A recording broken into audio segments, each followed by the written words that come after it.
Alright, here's my new Lotus 7 fuel tank, and I want to talk about what we got done today.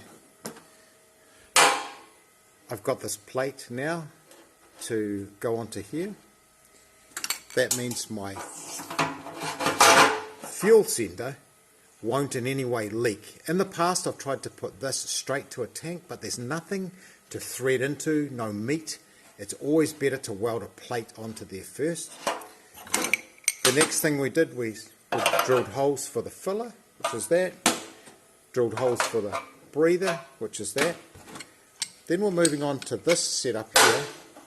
This is going to sit inside of that, and the fuel pump is going to sit inside of that, and that's actually going to sit down sub top of the tank level to lower the fuel pump further down into the tank. So it's been a good day, and very happy with the progress.